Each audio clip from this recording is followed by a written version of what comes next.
Republican president প্রার্থী Donald ট্রাম্পকে প্রচারের দিক থেকে বেশ পেছনে ফেলেছেন ডেমোক্রেটিক প্রার্থী কামালা হ্যারিস।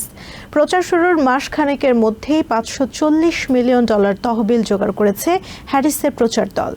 স্বতন্ত্র সেনেটর বার্নি স্যান্ডার্স মনে করেন নভেম্বরের নির্বাচনে পপুলার ভোটে জয়ী হবেন কামালা হ্যারিস। তিনি বলেন, ট্রাম্পের মিথ্যাচারের কারণে কামালার জয়ের জোরালো সম্ভাবনা তৈরি হয়েছে। এদিকে রিপাবলিকান সেনেটর টম কটন দাবি করছেন, গত 4 বছরের সংকট বিবেচনায় ভোটাররা ট্রাম্পকেই বেছে নিতে প্রস্তুত। গত 21 জুলাই ডেমোক্রেটিক পার্টির হয়ে প্রেসিডেন্ট প্রার্থিতার লড়াইয়ে নামার 1 মাসের কিছু বেশি সময়ের মধ্যে মোট $540 মিলিয়ন তহবিল সংগ্রহ করেছেন কামালা হ্যারিস। এর মধ্যে শুধু ডেমোক্রেটিক ন্যাশনাল কনভেনশন চলাকালে সংগ্রহ হয়েছে $82 মিলিয়ন।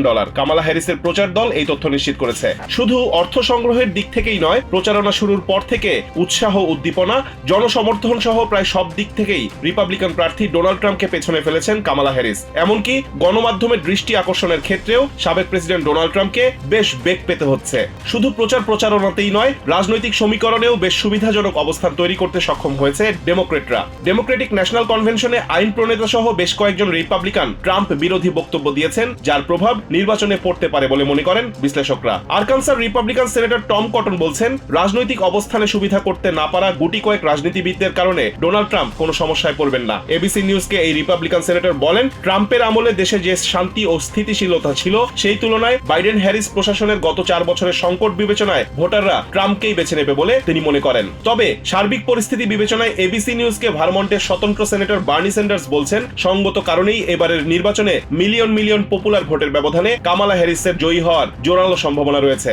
ডোনাল্ড ট্রাম্পের মিথ্যাচার ও আক্রমণাত্মক মনোভাবের প্রতি দেশের মানুষের ক্লান্তি চলে এসেছে দাবি করে বার্নি স্যান্ডার্স বলেন, এই ধরনের একজন ব্যক্তিকে আবারও দেশ পরিচালনার দায়িত্ব দেওয়ার পক্ষে ভোটাররা থাকবে না বলেই তিনি মনে করেন। স্বতন্ত্র এই সেনেটর বলেন, দেশের মানুষ স্থিতিশীলতার পক্ষে এবং এমন একজনকে ক্ষমতায় দেখতে চায় যার উপর বিশ্বাস রাখা যায়। এই কারণেই কামালা হ্যারিসের সম্ভাবনা বেশি দেখছেন বার্নি স্যান্ডার্স। এদিকে হ্যারিস ওয়ালজ প্রচার দলের সিনিয়র অ্যাডভাইজার ইয়ান স্যামস বলছেন, দলের ঐতিহাসিক কনভেনশন সফলভাবে শেষ হওয়ার পর এখন ভোটারদের কাছে নিজেদের অবস্থান তুলে ধরে সমর্থন আদায়ের প্রচেষ্টা অব্যাহত রাখার পরিকল্পনা করেছেন তারা।